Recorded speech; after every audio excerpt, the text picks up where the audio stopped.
Yes, my name is Omar Sankofa. Welcome to you all here today. This is a remarkable day and a remarkable time that we're in, regardless of some of the trials and tribulations. We are triumphant with so many more great and benevolent things. So I want to greet you all and say one love to you all, as our people, the diaspora, are now on the rise and securing a future for generations. I represent a society called Organja Society, which is an indigenous medicine system trade society. And we were looking for solutions to be more autonomous and sovereign in our transactions and to be able to actually benefit our community. And in discovering the great set of people at SOAD, the State of the African Diaspora, and also to discovering the Lumi, it's been a life transforming journey ever since. And I think it's been this way for many of you all who know about it.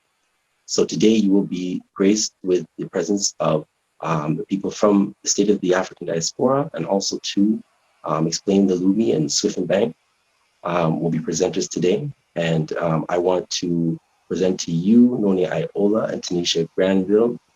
They will be our hosts and co-hosts today, and I'll let them take it away. Thank you, Omar. Thank you, everyone. But before we get into our discussion, I just wanted to let everyone know if you can please keep your phones on mute, just so we can hear everyone speak. If you have any questions for the presenters, I ask you to direct it to any of our co-hosts, myself, or Wild Lotus. You can direct your questions or information to myself or her, or even Omar as well. Also, please ask everyone to visit our website at organja.org and look at what we are doing. We would love for everyone to please sign up to keep in connection with us so we can send you out all the latest information in terms of what it is that we're doing. So for this afternoon, I wanted to let everyone know that unfortunately I received an email this morning with Chief Samako and Dr. Linus will not be able to make it with us today. There's a big conference that's going on right now, and unfortunately they have a lot of great things that they're doing right now, but we are really, really excited and very happy to have two other vice presidents or vice presidents from the African Diaspora Central Bank. We have today, we have Honorable Minister Mbi Mbape, and also we have Honorable Minister Servias Mazitis. Please excuse me if I didn't pronounce your name properly. Also, we have members of the African Diaspora, which we're the State of the African Diaspora, pardon me, SOAD, which we're really excited to have. We have Honorable Minister Kenyama Brown on board. So welcome, Minister. Thank you so much for being with us. And what I would like to do is just get our special guest to just introduce themselves and let us all know what it is that you do when it comes to SOAD and the ADCB Bank. So to start us off, I would like to introduce Minister Kenyama Brown. If you can please let us know a little bit about you and what it is that you do, and you represent the State of the African Diaspora. So please let us know what it is that you do.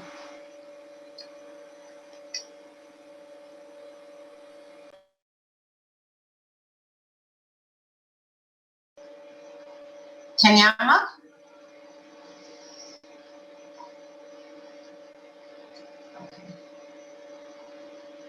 Your phone is on mute if you can hear me. Hi, good morning. Good morning. Yes. Good morning. Could you hold 1 second, please? I'm having some technical difficulties. Could I be 1 minute, please? I'm just having some technical difficulties. No problem. Before you start, Omari, can you please just explain to everyone our connection with the State of the African Diaspora, please?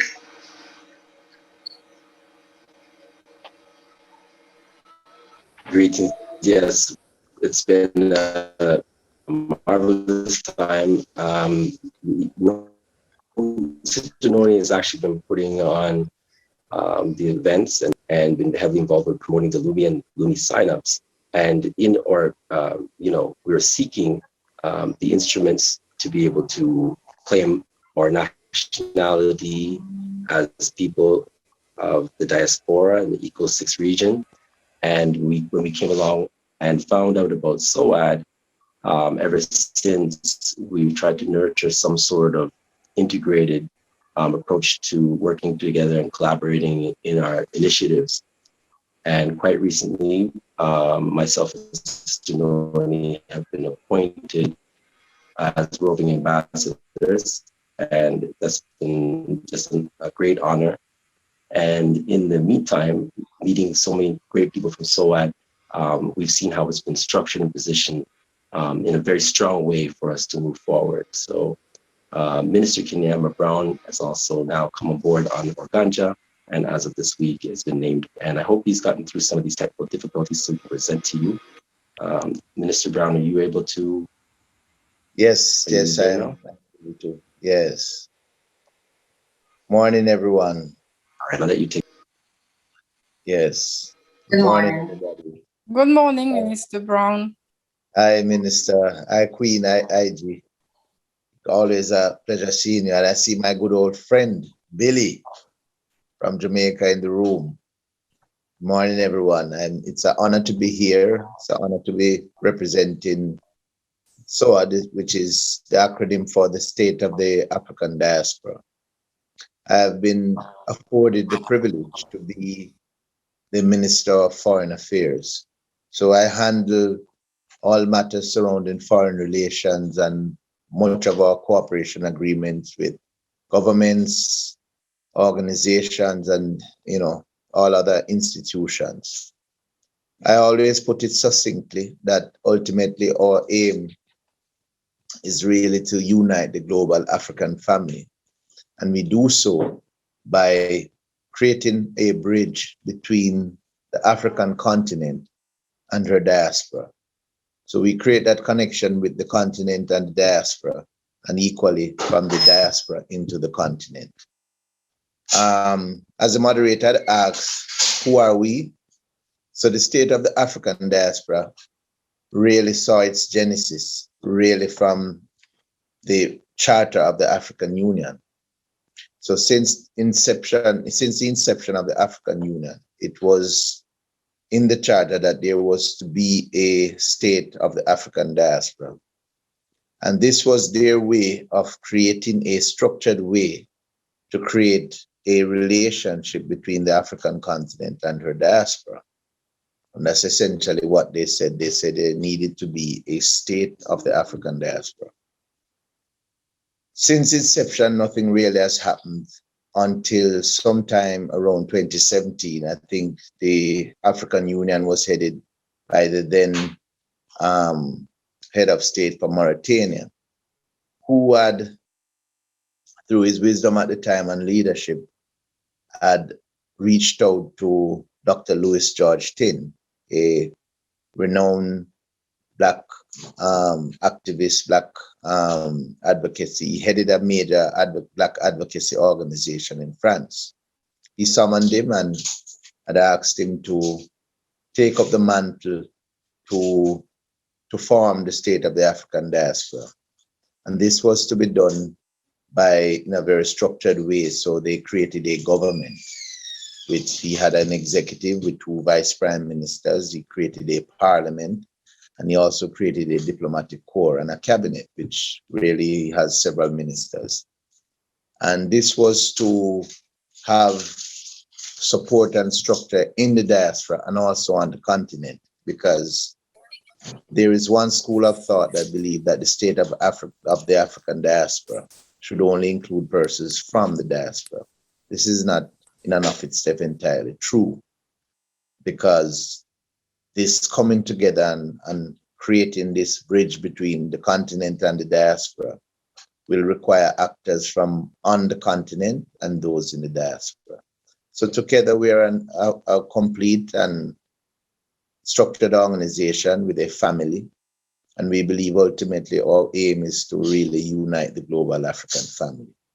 We intend to do so through economic empowerment, to other social activities, other initiatives. And that's what we seek to do. So we're involved in a myriad of things. We are involved in advocacy, of course. We're involved in economic activities, certainly with the Lumi and our connection with Eco6. What many persons need to understand is that Africa is divided into 5 regions: North, South, East, West, and Central. And as per the African Union, the diaspora was always seen as the 6th region. So similarly, SOAD was formed as a state within the 6th region. And I believe sometime a year later in 2018, there was a treaty that was done. And this was the treaty that saw the formation of the economic community of the 6th region. And this was to follow the same structure that obtains on the continent, where each of the region, there was an economic bloc. So for example, the West African states, you have their economic bloc is ECOWAS. The Southern African states would see SADC and so on and so forth. So the 6th region would have its own economic bloc, which was the economic community of the 6th region, that is currently chaired by Chief Semarco himself, and as a newly installed president in the form of Mr. Hugh Johnson, who is the now president. And SOAD is an integral member of this because SOAD represents the state within it. Eco6 also encompasses many of the indigenous communities across the length and breadth of the diaspora. So when we speak of the Maroons in Jamaica, the Maroons in Suriname, the Quilombos in Brazil, and I suspect the Palenques in Colombia, and others, because you would also speak of the Maroon descendants in Nova Scotia and other parts. So this is what Eco6 is about, the all-encompassing body. And the driving force between the economic activities of the 6th region is certainly the African Diaspora Central Bank, which is the bank that oversees the operation of the Lumi. And that's pretty much who we are and what we seek to do. Thank you so much. Thank you so much, Mr. Minister. I wanted to find out, did you touch on the citizenship that SOAD has? Currently, SOAD has an initiative where we're offering citizenship cards to individuals to be a part of SOAD. And this is an ongoing activity. It is still in its infancy, and we are still trying to iron out the kinks. I think ultimately what we're hoping to do is to be able to charge persons in Lumi. But currently, as we speak, we're not doing so. We're hoping to have this completed in not too far from this, but it's a process. The Lumi is seeing its strides right now and going through the paces throughout the continent. And once it has reached a certain point, we will certainly make the changes. But anytime someone wants to be involved with Lumi, one would essentially download your wallet from the Google Play Store. So by typing ECO, the number 6 LUMI in your Google Play Store, you will see yourself downloading an electronic wallet that is facilitated through a platform called Swifting. And this platform was created by some innovators out of South Africa and the UK.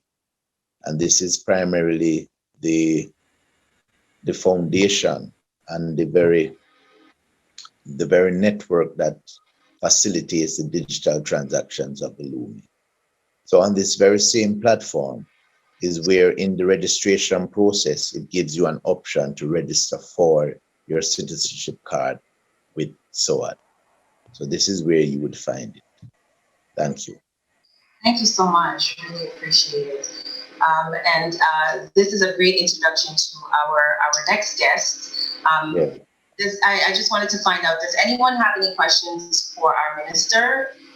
If you have any questions, please unmute your phone and you can go right ahead and ask. And this is in regards to... I would ask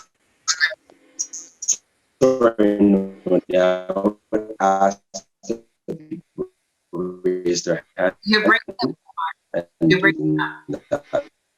Order, because they may get too much crosstalk. So there's a button there on your bottom right, and if you click that, people. Omari? There's a raise. Hi, Omari, your phone is breaking up, so I wasn't able to, we weren't able to hear you. Did he ask a question? Maybe you should ask him to type his question in the type your question chat. in the we can ask it. Go someone raised their hand, which is Black Business Live. You can go ahead and ask your question. Thank you. My name is Marcia. I was just wondering if the minister could just, if we could put the name of the wallet in the chat so that we could find it on Google Play Store. Yes, you could. And I would repeat, I hope the moderator, could you assist me by posting that in the chat group? But usually in the Google Play Store, if you would type ECO, the number 6, LUMI, it's one phrase. ECO, the number 6, LUMI in the Google Play Store, and the app usually comes up.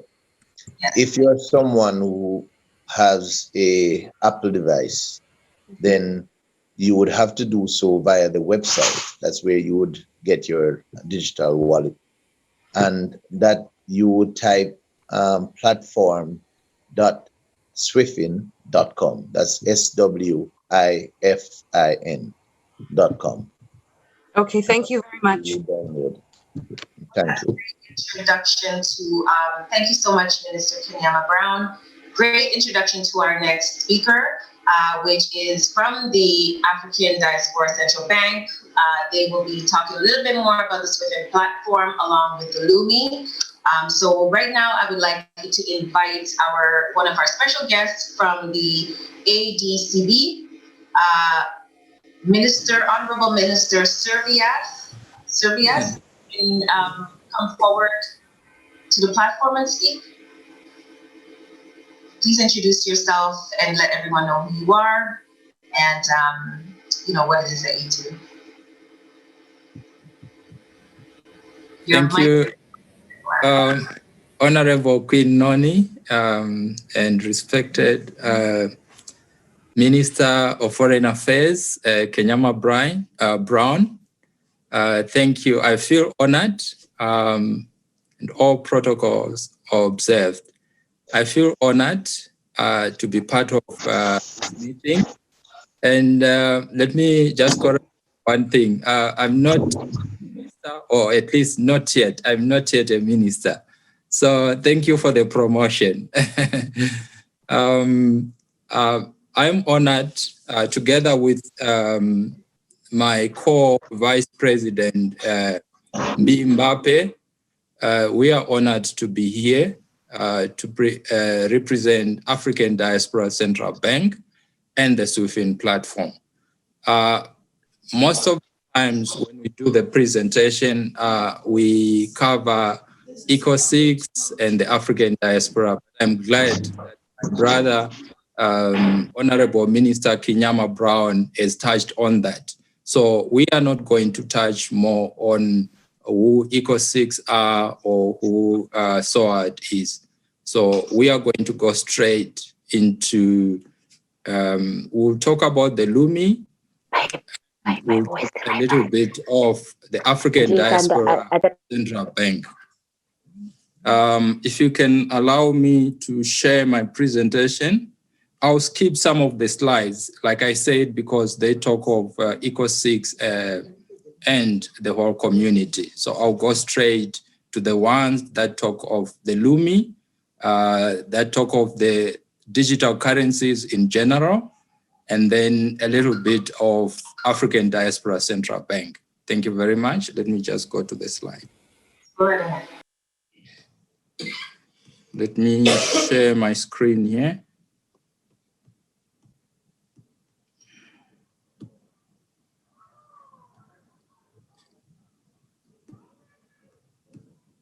Can you all see my screen?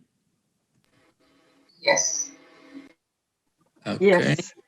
All right. I will start from, okay, let me go. I'll skip the other presentations.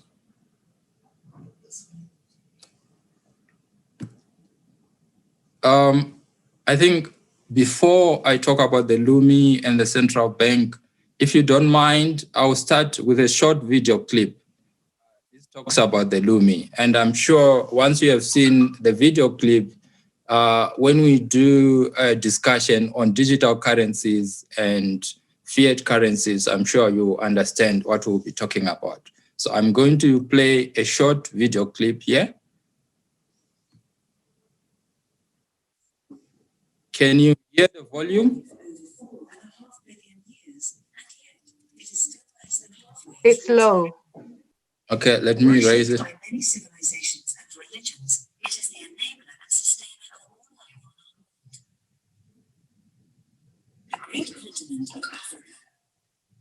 Truly, it is the cradle of life on our planet, and today it is filled with energy and conscience. Bathed in sunlight, its jungles, deserts, mountains and plains are given mastery and support the rich diversity of Africa is also rich in precious metals, minerals, and agricultural resources, which have given rise to the wealth of industries and nations. But this wealth has not been pooled to the benefit of the nations of Africa, as is excellent for dispute on banks. Minister, I don't think we can hear it. I'm not sure if everyone else can hear it, but can you hear it? Oh, you can't hear. It's very low. Yeah, it's low. All right. The volume can't hear things.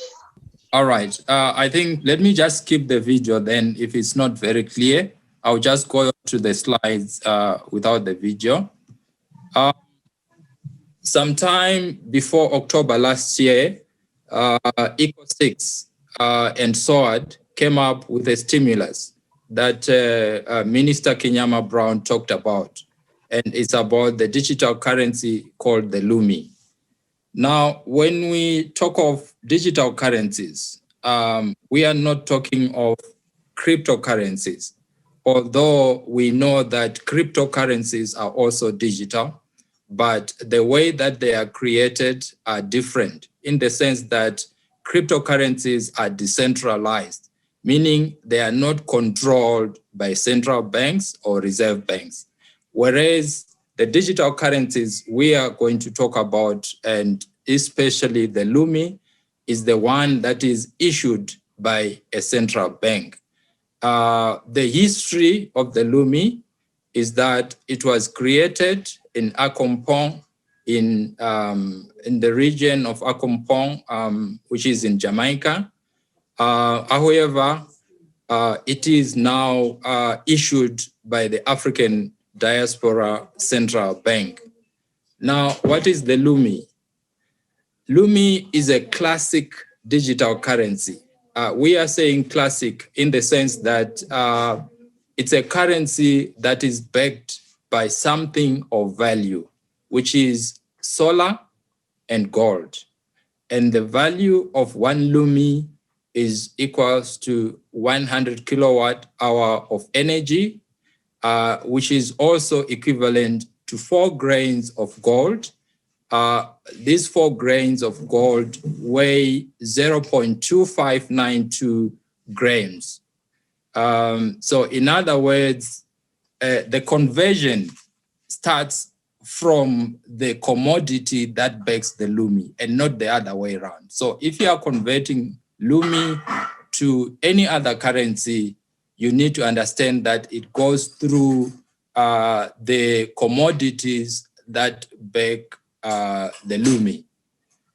It then converts to 1 Lumi to 15.96 US dollars. Now, the Lumi is not intended to replace the energy trading, but it uses the energy to establish its value as a premium currency in the global market. We are saying premium because most of the fiat currencies that are within the global market are not backed by anything, just the confidence that people have in it, whether it's through political or other means. But most of the currencies are not backed by anything at all. They are just fiat currencies without anything backing them.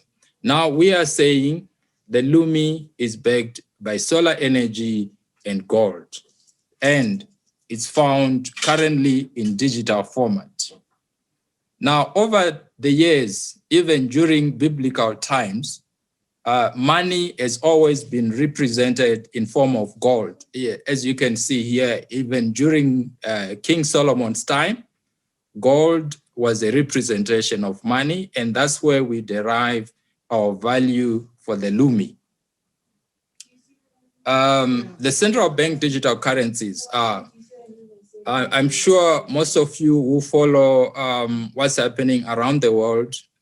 China has just introduced their digital currency, the digital Rambini or the yuan. US is talking about introducing the digital US dollar. And closer to home here, Ghana will be piloting its digital currency, the CED. And there are other African countries also in Europe that are considering digital currencies. And the digital currencies are centrally controlled by the reserve banks and the central banks. Now, the Lumi,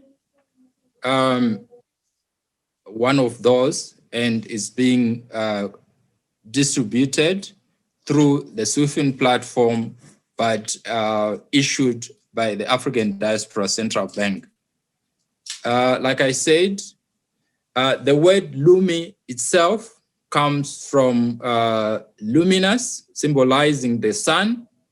And like I said, is classic digital currency, which is underwritten completely by solar energy, which is also convertible into gold. And the Lumi, even though it's not widely published or widely reported through the traditional media, but is the most widely circulated currency, digital currency at the moment. It's being circulated in over 160, it's circulated in over, say 160 countries at the moment, and to over 170,000 users as we speak. On a daily basis, we get between 10,000 to 20,000 registrations daily. When we started in October, at the end of October, when the first Lumi was distributed, the SWIFT platform that Minister Kenyama Brown mentioned earlier on had around 86,000 users. So to date, the number is more than doubled within less than a year. This is the rate at which the registrations are going on. And in countries like Jamaica, Nigeria, Zimbabwe, South Africa, the registrations are just massive. Just explained about the Lumi. Now, what is money? Money is anything that satisfies these three features. One, medium of exchange. Two, money is a store of real value. And then money is a unit of account. Now the Lumi satisfies all these three. However, most of the currencies that are being used today do not satisfy all the three. In most cases, they just satisfy one as a medium of exchange. And that's why we claim, or that's why we say our Lumi is real money with real value. I'm not going to talk much about the other on the other slides because, all right, you cannot talk of the Lumi without talking of His Excellency Timothy McPherson, or Chief Semako, who is the creator of the Lumi, is also the president and governor of the African Diaspora Central Bank and the chairman of ECO6. Now, how did the African Diaspora Central Bank how did it come into existence? Sometime in 1999, the AU, through the AFRA Commission, which stands for the African Finance Regulatory Authority, which was mandated through a statutory instrument to form the African Central Bank, or the ACB. Now, the ACB was then mandated to come up with one currency for Africa, and also to have the responsibility of controlling the central banks. So ECO6 then signed a treaty in January this year of whereby African Central Bank accepted the Lumi as the currency of choice. In addition to that, African Diaspora Central Bank was then formed as part of the African Central Bank. Hence, we now have the African Diaspora Central Bank. I'll just touch a little bit of the platform, and then I'll hand over to my brother Mbimbape here, to talk much on the SWIFIN platform itself. But what is the SWIFIN platform? SWIFIN platform, maybe before I talk of the SWIFIN platform, let me talk about the traditional ways of banking. We currently have the traditional brick and mortar banks that have branches. You also need to have core banking technology. In addition to that, you need to have payment technology and point of service devices, the POS devices.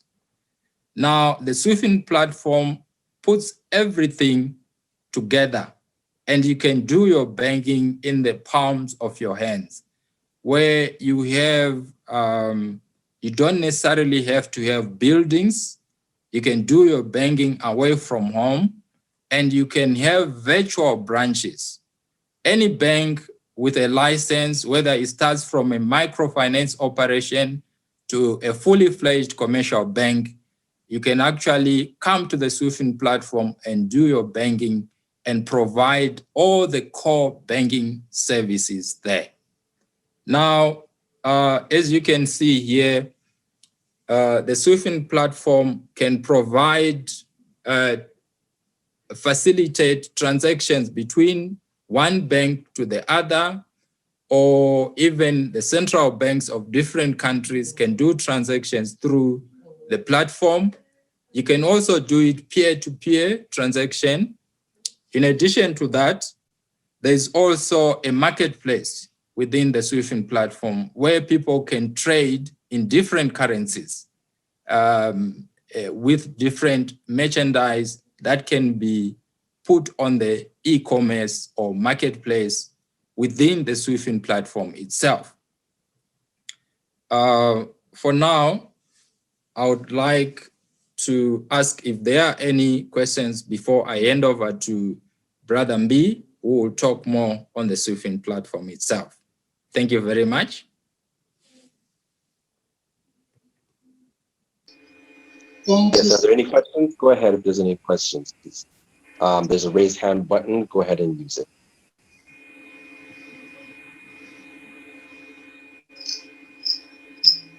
Yeah, there's some questions in the chat. Okay, so someone Timothy is asking, are you saying African Central Bank and ADCB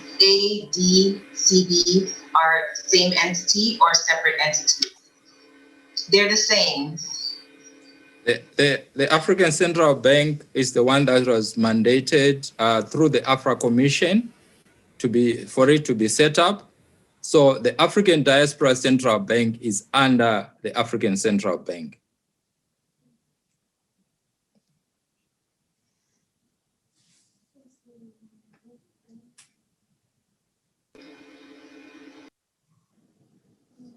Oh, sorry, you're muted, Queen Noni.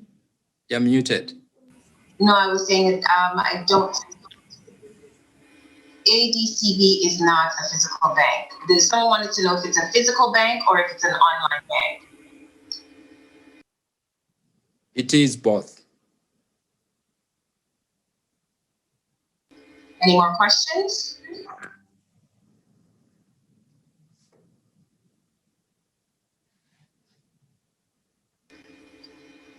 Where is it located? Well, well, I was expecting that kind of questioning. Or maybe what we can do, maybe I'll give Brother Mbi to do the presentation. But before I do that, let me just answer that. In terms of location, for now, I cannot say, due to security reasons, I cannot say where it is. But anyway, it doesn't transact directly with the public. So it transacts with central banks and private banks. So those are the ones that are privy to its physical location. But yes, it exists. So for now, before we take any more questions, let me introduce Brother Mbi, who is going to talk a little bit about Swifin platform. Then we can answer more questions or any queries. We can even do a live demonstrations on the platform. But I would like to introduce Brother Mbi. Thank you very much. Thank you, Brother Servius.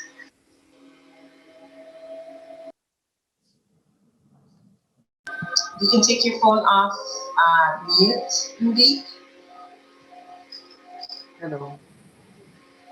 Greetings. Greetings to everyone, and thanks for having us here. And all protocol duly observed. Greetings to everyone in the who has taken off the time this afternoon to listen to us. I can see a lot of questions flying in. Probably it would be wise for us to just respond to these questions before we get into the platform itself. I can see here, why is it that as of today, we cannot complete a transaction on Swifin because no country allows you to? Okay, so that question has two, there are two responses to that question. You can complete a transaction on the Swifin platform. So what everyone who is in this meeting should know, and what anyone who is interacting with the Lumi should know, is that the Lumi is one product on the Swifin platform. Okay, so for those who have opened an account, you would see that every account has a number of currencies. So the platform is a multi-currency platform, and in countries where we have regulated financial institutions that can carry the local currency, those institutions hold the responsibility to make those, the currency of their country available to the clients of that country. So if we don't have a regulated financial institution in your country, you would only have access to do transactions in the AKL because that currency is supported by the African Diaspora Central Bank. okay? But if we have a regulated financial institution in your country, like in a number of countries where, the platform is running the local currency, you would be able to do transactions in your local currency on the platform. I hope that answers that question. If you needed to do a transaction in the Lumi on the platform, you are able to do it with the Lumi. If you don't have, if you don't have a regulated financial institution in the country where you are. Right. Let me just add on to that. The Lumi was introduced to the public in October through the SWIFIN platform. But prior to that, the SWIFIN platform existed. It was mainly in Uganda and Cameroon, and they were transacting in other currencies prior to the introduction of the Lumi. So yes, the Lumi is just but one currency and one product that is part of the SWIFIN platform. Thank you. The other question here, so does African Central Bank have its own currency? So the African Central Bank is the authority, the issuing authority of the Lumi. And that's the African Central Bank's currency. Then the next question here is, why is the Lumi currency still carrying? So the physical currency that you see that is on the that's on the presentation, you would still see the Bank of Akompong because that's when that specific note was issued. It's when the Bank of Akompong was still the authority behind the Lumi. Okay? Has the Lumi been digitized yet? The Lumi has always been digitized. It's a classical digital, central bank issued digital currency. Yeah. The next one, where are the gold reserves? The first thing you must know about the Lumi is that it is not, the first backing of the Lumi is not the gold reserve, but solar energy.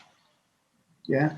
And we are not going to share with you where the reserve is or where, and all of that. There's a whole lot of things behind this. The main thing that you are supposed to, the main or the kind of response we would give you for that is mainly that focus on the currency that you have at your disposal and the use of the currency. We take care of the rest, including the security elements attached to the currency. Okay. All right. In addition to that, I'm sure they are not going to ask where the solar energy is, but we know there's abundance of solar, abundance of sun. Now, just to touch a little bit on the solar energy is that we have the technology that is able to harness that solar energy and be able to export it as a commodity in the same way that you export oil or any other commodity of value. So through that technology, we can actually harness the solar energy and use it as a valuable commodity. Just to explain the idea behind solar energy, how we use it in terms of backing the currency. Yeah, just to take that specific explanation a little bit further. So in essence, countries that have oil and gas, when they produce the oil and gas in crude form, they put it in tankers and send it into countries where it can get refined for it to be commercialized. Yeah. In this case, with solar energy, we have the technology to harness solar energy, capture it in a manner that it can be used in the local setting, but also in a way that it could also be transported and sold in other markets. And the value of that is part of what backs the Lumi. Okay. So there's quite a lot of questions coming through. So we'll just try to run through them as quickly as possible so that, because I think this will give people a broader picture of what we are we are talking about. The other one is the platform should be physically located in a safe zone in the African continent. I can see this question from Felipe Noguera. So that is that is an assumption that the platform is not located in a safe zone, right? So the one thing that we can say to you is that the technology on the back of the of this currency, it's it's in the bleeding edge of technology. Yeah, in terms of security. When they talk of security, security can really only go very far. There's always that possibility that there could be, right? But what we have in our hands is at the top of the range of technology that you can imagine anywhere in the world. Yeah. Right. In addition to that, I'm sure my brother Felipe, because I know him very well, I'm sure he's very well versed in terms of how this technology is working and the structure, the infrastructure. So he knows. Okay. Yeah. Okay. I just wanted to say one thing, just to add to what you were saying, my brothers. I remember watching a video of a young boy doing a TED talk on Africa, saying that Africa, within a couple of years, Africa will be the next superpower. And the reason for that is because of the technology. They don't have to go through what it is that we're going through in the West in terms of the advancement, the slow advancement of technology. With Africa, because of it being so underdeveloped, you guys have jumped all the way to the front of the line in terms of technology. And some of the best technologies actually is coming out of Africa, even from our developers that we've been speaking to, quite a few of them. And they've also said that the technology that's coming out of Africa is at the top. So I just wanted to back some of what you were saying. Thank you. So just to take that statement a little bit further, on the continent today, what we are seeing that's on the continent, what we are seeing is that if I take an example like in the United States, which is like one of the major superpowers in the world, for people to be paid, they still post them checks, okay? And my children don't know what checks are. They've never seen it. I live in Johannesburg in South Africa. My children have never seen a checkbook. That's just a simple example, because the levels of technology and the kind of technology used that's available right now on the continent is insane. There are certain developments that we are working on at the moment. When we complete those developments on the platform, it will be like nothing else in the world. Nothing else. And we are hoping that the pilot phase of it, we should be kicking it off in Zambia sometime next week. Yeah. And once that comes out, it's like nothing else. There's just some few, maybe something like what? Brother Servius, is it 10 cent? It could be 10 cent in, or just a little bit like WeChat, but a little bit. Oh yeah. Yeah, a little bit further than what you would have as WeChat in China. Yeah. Yeah. And that is what we have in our hands as a technology is what is really going to shift the way people do banking anywhere in the world. Yeah, not only banking, Brother Mbi, but you can talk of social media, you can talk teleconferencing, and you can talk of anything.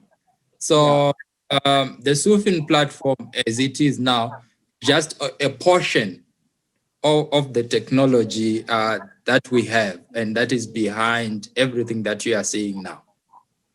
Yeah. Okay. So an explanation, what is AU, and is AU is Organization of Head of States? How do we set all this platform behind government that makes up the AU? Okay. So look at, you saw the presentation by my colleague where he was talking about, a requirement by the African countries and the African heads of states, a treaty signed by all countries to create a continental bank. Yeah. And that was done through the African Finance Regulatory Authority. That was done a long time ago, but it took a lot of time because there's a lot of negotiations in the back. And from that African Finance Regulatory Authority came out what became the African Central Bank, which was signed by all the heads of states of every single country on the continent. So part of what, for those who know about it, part of what we have now as the African Continental Free Trade Area is part of that.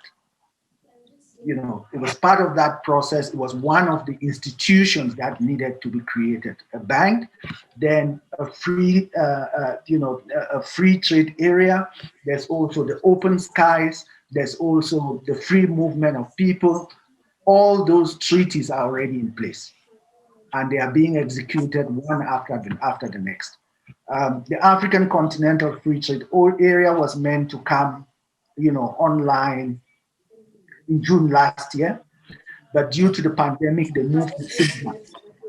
And it actually became live with the first Secretary General with its headquarters in Accra in Ghana, and with full staff complement, operational from January this year. So they've been now in office for 7 months, and there's a lot of work that's going on in that space. Basically, for those who do not know, I'll just give you a bit of an idea.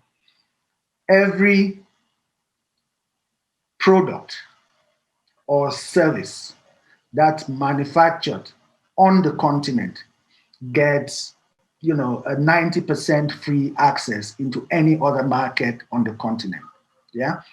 There is what they call the 10% rule, which is certain products where a country would say this product, would have to put a little bit of a tariff on it.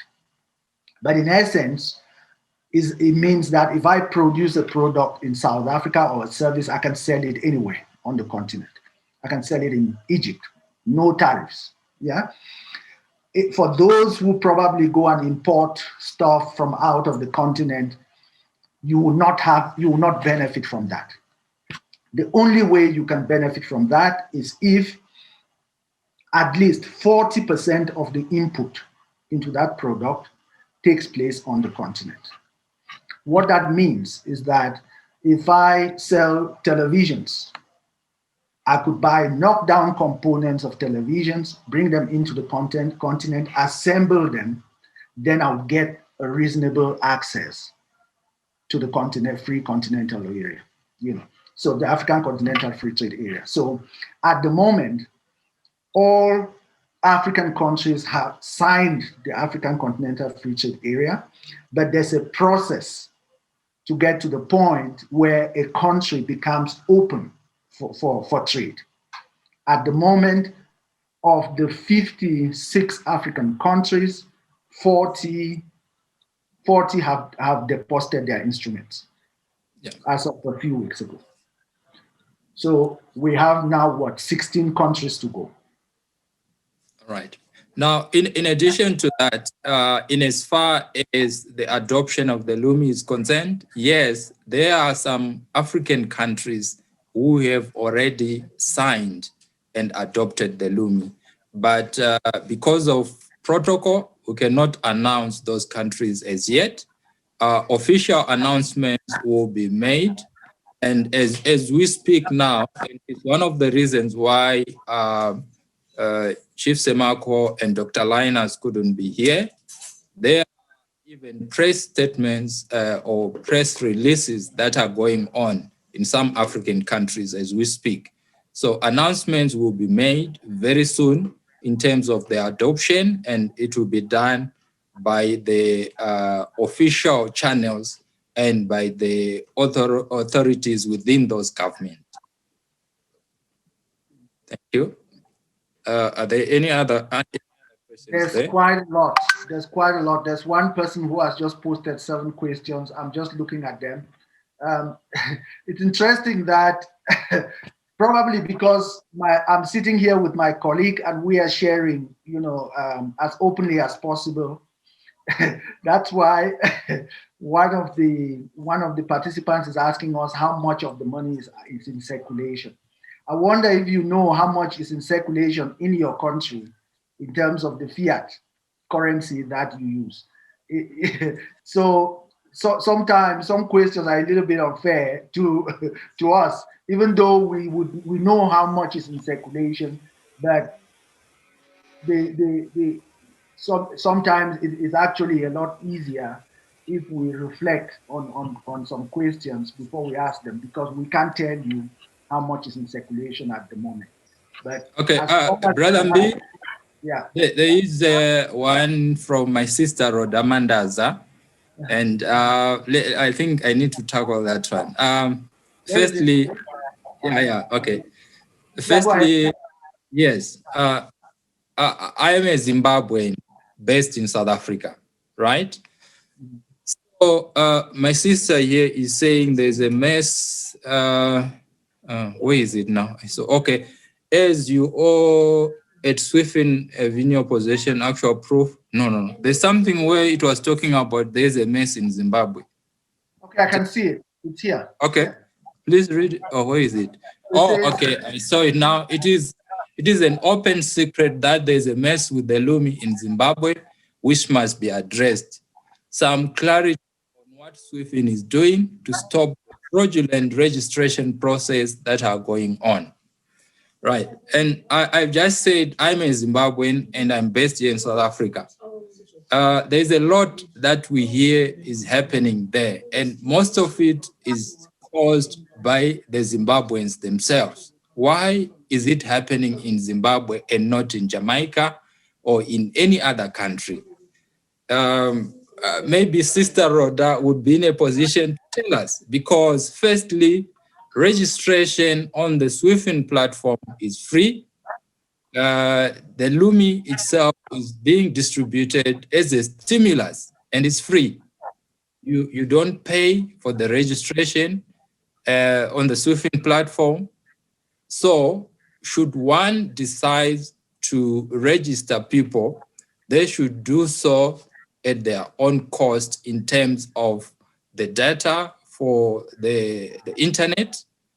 However, there is a revenue model that is within the Swiffin platform in terms of a certain percentage that you get on the transactions that are done by those who are registered under you. And we see it as something that one who registers will benefit from those that one registers under them.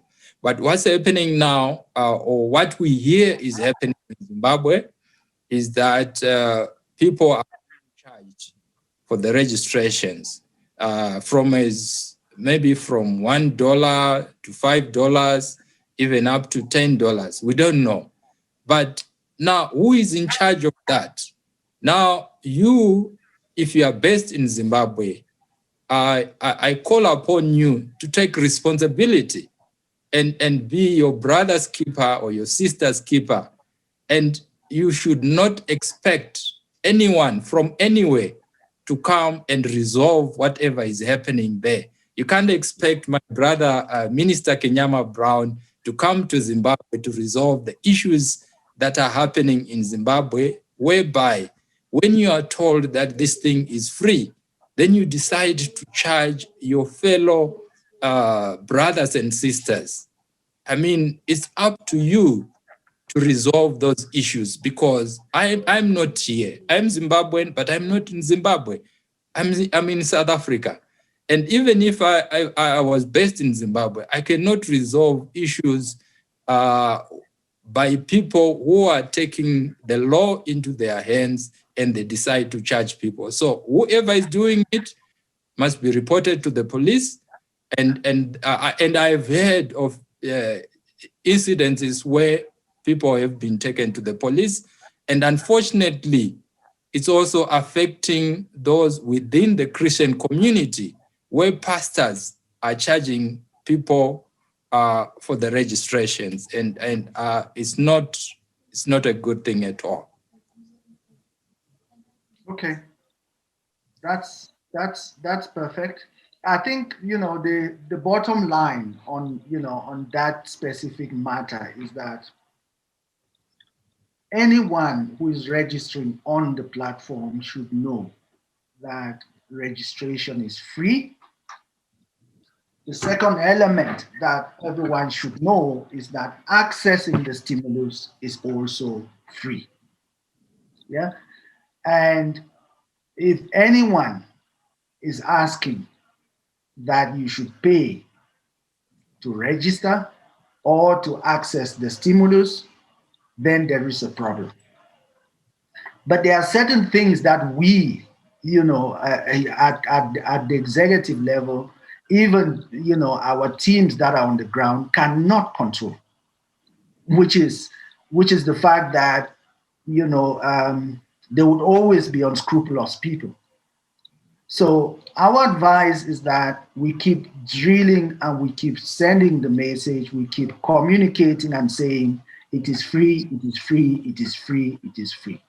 And for anyone who is in this meeting, when you are able, when you are in any position to share that message, don't hesitate to tell the people who do not know that it's free. I wanted to say too that I mean, like you said, it's a free account that we open up, and basically we're getting money. We don't have to pay for anything. We don't have to, do anything. It's simply opening up an account.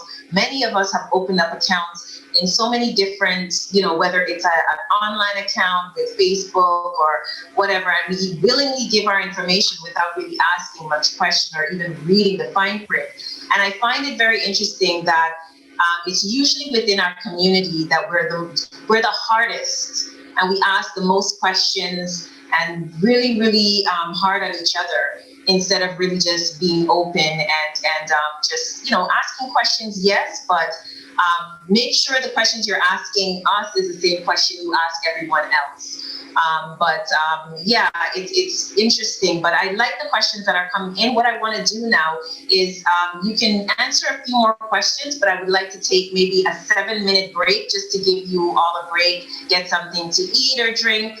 And then what we'll do is get into the platform, navigating the student platform for the other part of our webinar. So you can go ahead, Ruby, and answer a few more questions. And then what we'll do is take a short break so everyone can kind of stretch themselves, and then we'll reach back here in about 7 minutes, okay? So the question here, I think this is from Kevin. It's similar to cryptocurrency, okay?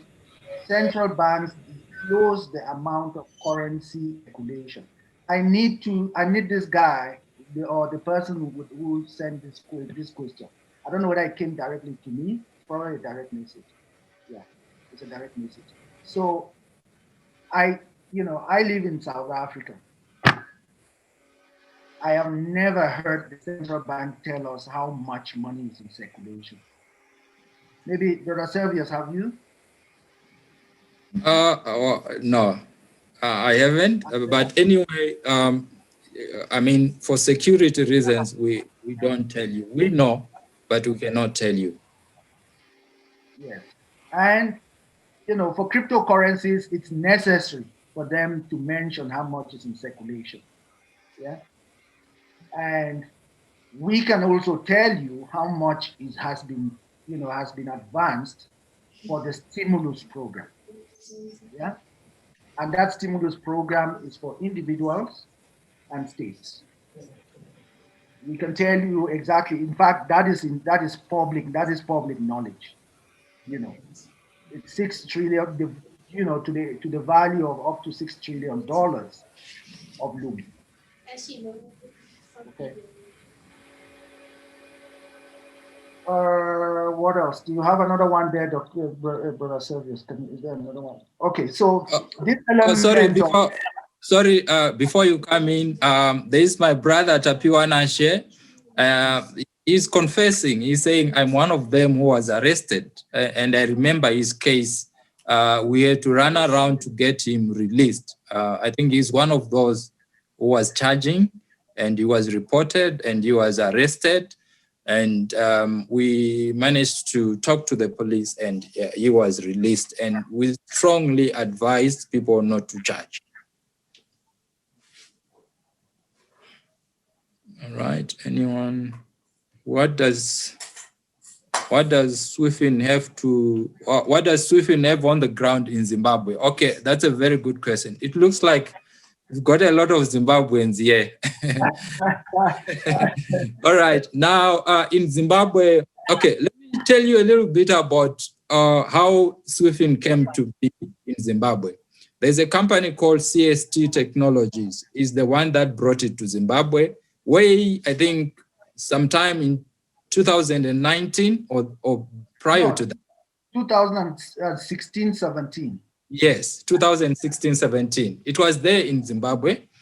And there are some popular organizations that registered then. And like we said, the Lumi is just part of the products or even currencies within the Swifin platform. So prior to the introduction of the Lumi, this Swifin platform was there in Zimbabwe, and it's under a company called PayZim. They even have an app that is called PayZim that connects to the Swifin platform. If anyone wants to know the whereabouts of this company, PayZim, they can actually contact me, and I'll direct them to that company. But they are not the only ones representing Swifin or in transacting in Lumi. There are different organizations that are registered on the platform as merchants, as businesses, as agents, or as individuals. So and even as banks. Even as banks, exactly. So all those, yes, the banks are there, but like we said, some of these will have to be announced through the official channels, but there are banks that are already onboarded on the Swifin platform. So yes, there is presence of different merchants, of different individuals who are registered on. Yeah. Okay, I believe there's someone by the name of Cedric. If you have a question, can you go ahead and ask your question?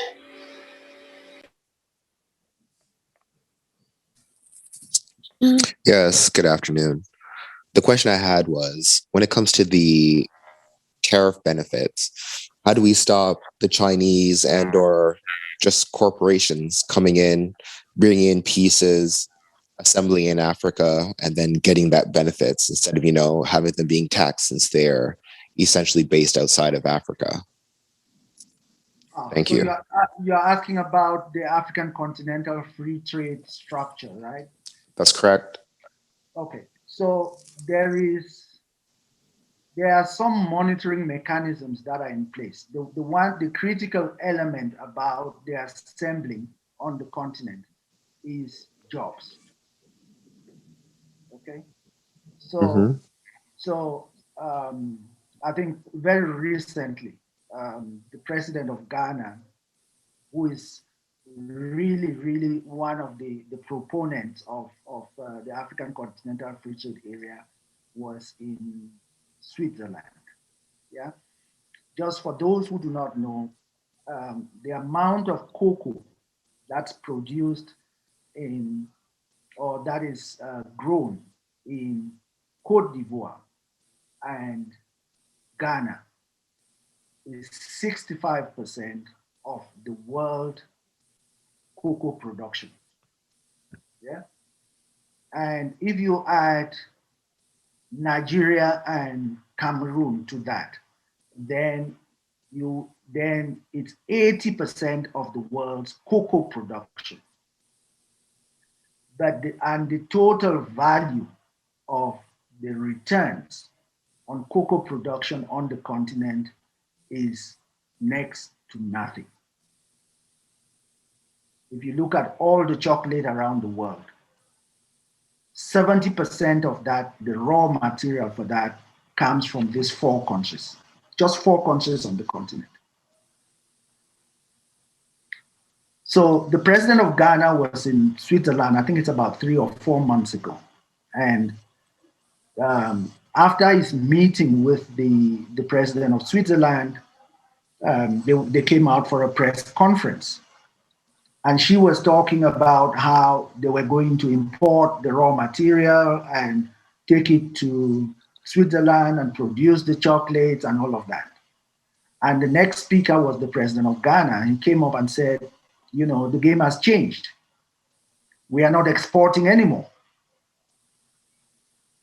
For our friends, all the companies that are manufacturing chocolate, we welcome you to come onto the continent and partner with our sons and daughters and do the production of the chocolate on the continent. So that's just an example. So the idea is the continent is shifting from what used to happen.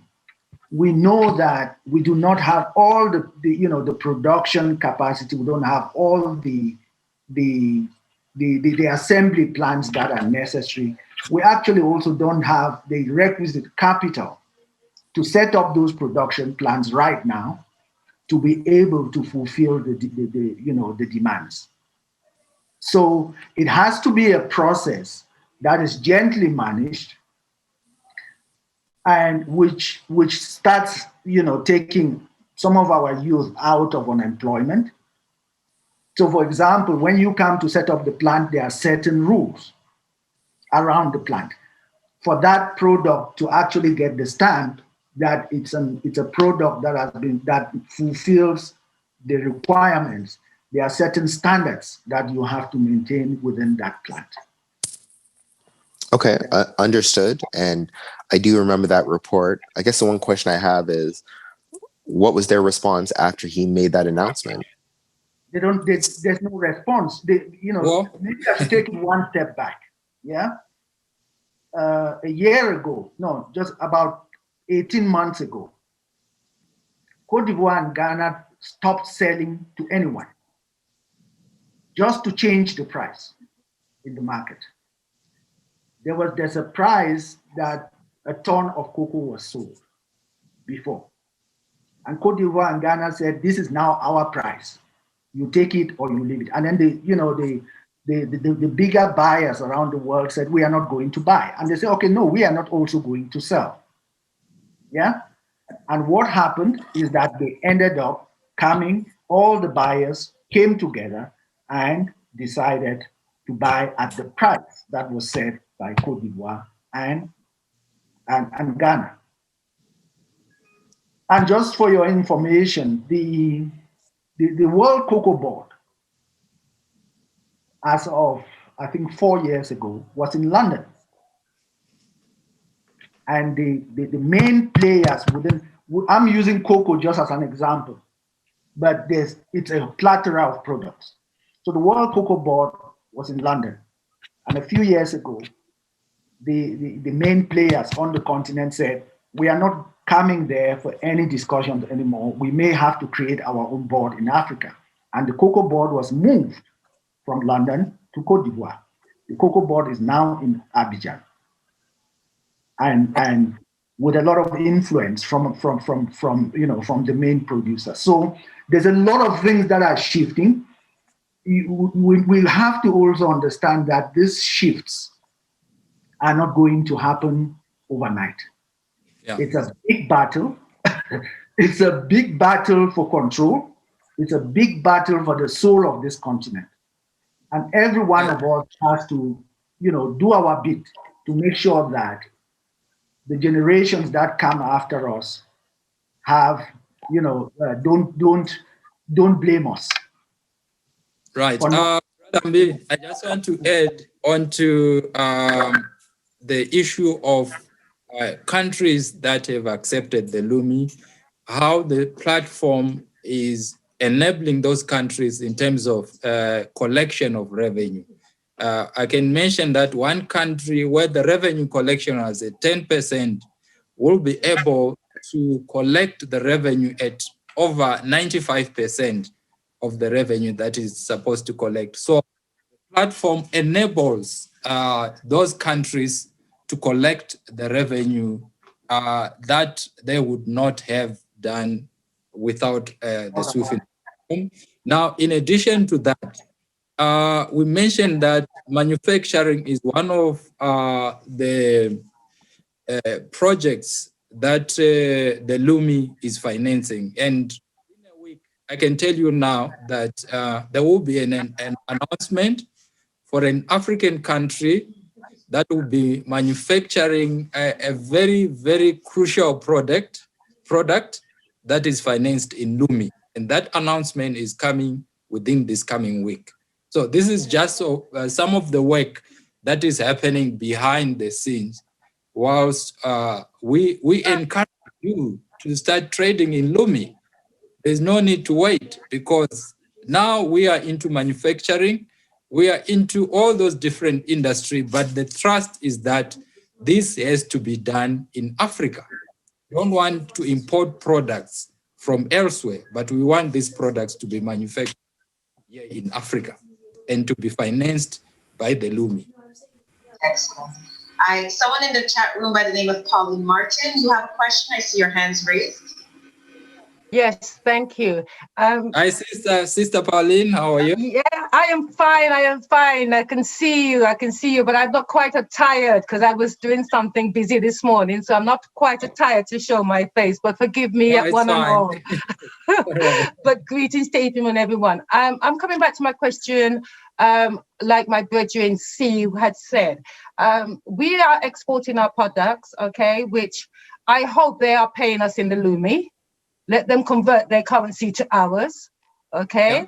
Yeah. Absolutely. But my concern is when they have taken our raw materials out of our countries, okay, take them out, process them, and then we are going to import them back, yeah? Why, I'm just asking, why is it not, or is it something that's in the pipeline that we can have these manufacturers that when you want stuff, you have to buy already processed in our country so that we can job security, etc., for our people?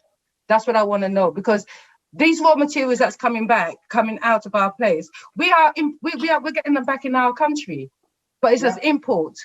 Yeah. And that that economic shift needs to change. Exactly. And that's what I was just talking about, just using the example of cocoa. Because at the moment, that is the new process. For example, you go into Ghana right now, I keep using Ghana because they are actually moving in the way in which ACFA, the African Continental Free Trade Area, was meant to operate. What the present Ghanaian government has done, they set up something from the first term of the present president called one district, one factory. Yeah. So in every district, there's a factory for something. And that factory is to convert one of the raw materials into, an end product. Into an end product.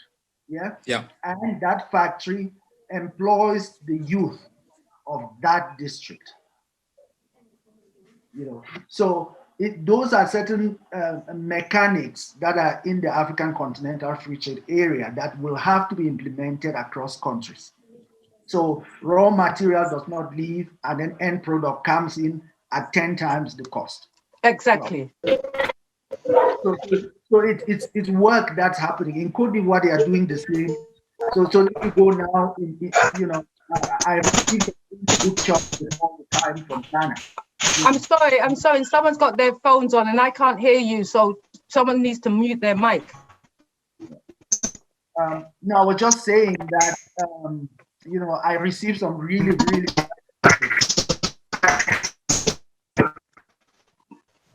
Moderator, I cannot hear what my brethren is saying. Oh, no. I think he's muted now. Okay. Yes, I'm sorry. For everyone in the room, if you don't know where to get proper chocolate and all of that, you must check some of the suppliers in Cote d'Ivoire, in Ghana, who are producing locally made chocolate, the right stuff. Okay, really good quality. Even the finishing, the packaging, and all of that. You must try and reach out to some of the, the guys out there. There's another question.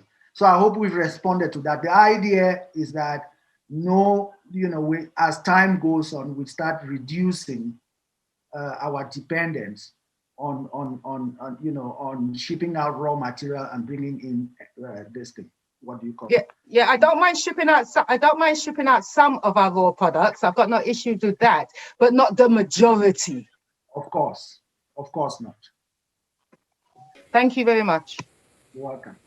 So we have about 2 more minutes, and we're going to take like a 10-minute intermission, and then we'll come back and get into the Swicken platform and navigating the registration and your business. Okay? So you can go ahead and answer one more question. I saw there was a hand up just now. Yes, Timothy, I believe it is, that I saw earlier on. Timothy, if you can hear me, you can unmute your mic and go ahead and ask your question. And the last person will be Nkrumah. Nkrumah.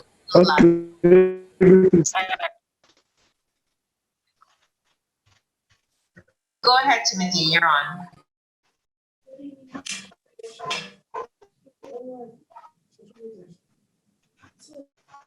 I cannot hear. Can't hear you. Maybe if you can type in the chat box. Timothy from Nigeria. We can't hear you, Tim. It's his reception. It's his reception. The African Central Bank, does it intend to have its own currency, or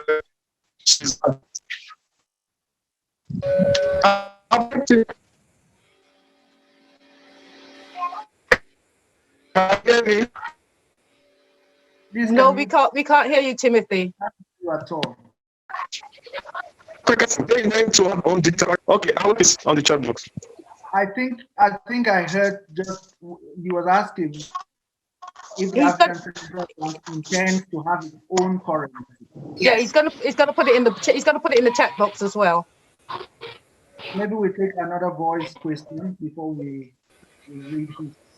Yes, there's one last person. I believe that's Kofi. Kofi, you can go ahead and ask your question.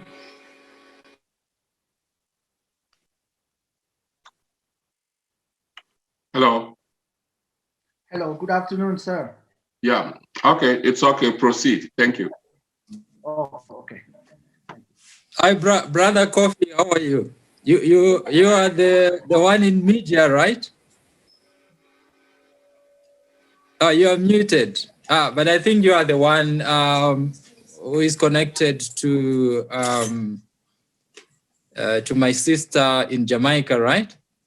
Oh, yes, Sister Sharon, the Queen. Yeah, to Sharon, yes. Yes, welcome. Nice to see you. Nice to see you, yes. So, are there any questions from the chat? Maybe since I wanted to cut it off. I wanted to cut it off. I want to make it, but since you have talked to me, let's see if I can make it very brief. And because I have there is something that I really have to comment about. First of all, I want to tell everybody on the platform of my absolute faith in the Lumi. It's such an amazing idea that came from our brother, a vision par excellence. He was really thinking far ahead, because it is now that even major nations are catching up, China, whatever. I'm reading all. But this Lumi thing has been ahead. Only that our people, African people, Black people, I don't know what is wrong with our people. They don't believe in things that comes from themselves. So even I am seeing a situation where the yuan and whatever American discussing their CBC and now Ghana and whatever, they will come and overtake us. But the Lumi has been there before them. I actually feel sorry about that. So, but that's not what I want to say. Before you go further, my brother, let me just tell you what China did. Do you know that they stopped cryptocurrency in China? Yes. The cryptocurrency mines have been switched off. You see? Yes. Because they want to promote their digital currency. Exactly. Yeah. Exactly. And we have this already. So first of all, I know that Nigeria has announced about piloting. They are also digital currency, and Ghana did earlier on. I have sent some of these messages to Sister Sharon. Anytime I see it, I share with some few people also. But my sadness is Lumi was ahead. Only that our people don't accept things from us. It's almost sometimes so painful. You know, Lumi was ahead. African Ghana could have. Now I was discussing with some people in Ghana. I want to make contact with the Ghana Central Bank and offer them the look here. This thing that you are going to experiment, the knowledge is there already. You know, Brother Timothy can help you. You know, the knowledge is there already. What are you going to pilot? It's there. You know, but don't worry. We are talking to them already. They are now aware. They are okay, aware. so other than that, I will talk to Ghana too, because I am opening some access there. Like I wanted to talk to them. Yes, I can talk to them. Yes, I will reconfirm. It doesn't matter. I can only strengthen it if I get down and I have some access. I will only strengthen it and make the connection. But let me go to the point. You see, is it Brother Imbi, right? Brother Imbi, I am native of Ghana, and I hear you saying a whole lot of positive things about Ghana and the presidents and all that. I'm sorry, the president is just a good talker. Yeah. Sorry. Just for you, I will not go further. Just for you to know that this is a president I supported. I'm an Nkrumahist, but this is a president I have had faith in him. But anyway, let me say that you are talking about one factory, one this. He hasn't built a single factory. Just for you to know. Yeah. The youth of Ghana are on a threshold of a big demonstration on the 4th of August. Okay. Demanding jobs. Yes. It has never happened. The youth of Ghana are on internet everywhere from America to Ghana. They are bashing this president, just for you to know. So the Ghana president, he's a hyper, you know, just for you to know. So when you are making Ghana, there is no factory. He has not built one single factory. If he has done, I will tell you. I'm a patriotic citizen. If he has done, I'll tell you. So people using Ghana as a reference is just a word of caution. That's all I want to say. Thank you very much. Thank you. Yes. So I think the thing about the factories, that from what I know, because I was in Ghana when 2019, I was actually supposed to be in Ghana again twice last year, but for the pandemic. I visited a number of factories in Ghana. The one thing I picked up from there was that the private sector is actually driving the one district, one factory, and the government not as much. I picked that up as well, because I visited, what do you call this place? It's somewhere in Tema, but this place, the guys are actually processing wood to finish. Yeah. You know, before they used to send these logs to China. Then they manufacture wooden products, tables and stuff, and bring it back into Ghana and sell in other countries. And these guys have put a proper plant there to get the wood from the farm and to complete finish. It was very, very fascinating. So I saw some of these kind of things, but as you say, sometimes it's a lot of talk from our administrators. The other point that I don't want us to leave without us emphasizing that point. Our people. Let's have a lot more faith in ourselves. Nobody is going to come and save us. There's no Messiah that's coming to save us. And even if anybody comes to save us, their interest comes first before ours. I can guarantee you, if every African were to register in the Lumi and start trading amongst ourselves, our governments will have no choice. Our government will have no choice because they can't stop me from trading with you, my brother Kofi. They can't stop me from trading with my sister Noni. They can't stop me from trading with brother Servius. And when that starts happening, we have faith in each other and we trade. We exchange our goods, our services, and we trade in that way. The governments have no choice. The beauty about it is that really they also have no choice because every one of them has to end up in the digital currency space. Every country has to end up there. Whether they like it or they don't like it, it's happening. Brother Mbappe, may I say something? Yes. I operate out of Jamaica, where for us, we have endeavored to create an organization called the Jamaica Lumineers. And this has a secretariat, there's several departments that focus on public relations, community outreach, and a number of projects that we are funding through the Lumi. One of the things that, like anything else, we have our challenges. The government of Jamaica does not accept it. In fact, they have issued press releases from the central bank that the Lumi is not authorized as a currency. That presented some tremendous challenges for us because we have a structure in the communities through coaches that actually go into communities and get people registered. And we pay them in Lumi to do this. Because in a lot of the rural areas, many persons are not conversant with much of what takes place on the social media and digital platforms. And we use these coaches to assist them. But we operate by a simple mantra that we had coined as our response to what the government has done for us. And our mantra in Jamaica is this: we operate in the digital space and we love it. And it was our way of responding to what the government had done, because each time when we ask, we simply respond, we operate in the digital space and we love it.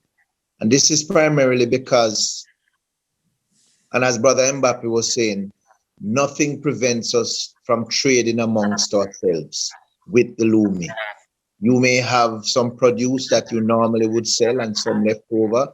Keep that so that your neighbor can say, can I have that, but I'll pay you in Lumi. Nothing stops us from doing it.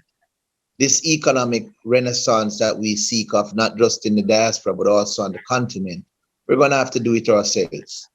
And believe it or not, and as I always say, the faces may be different, but the stories are the same. And this is a common feature in all Black communities of the world. And if we even look at the other ethnic groups, when money goes into the Chinese, the Jewish, or the Indian communities, it is said that it lasts an average of 30 days. And what is unique is that in all of the Black communities, whether it be in Britain, in the UK, in Central America, in North America, South America, you name it, even on the continent, one common feature that is common throughout, and that is money does not stay any longer than between 6 to 12 hours, which shows that we largely want to always consume. And not that Bitcoin is a cryptocurrency and not to be compared, but understand that Bitcoin never had any value when it started. It wasn't backed by anything, it couldn't buy anything.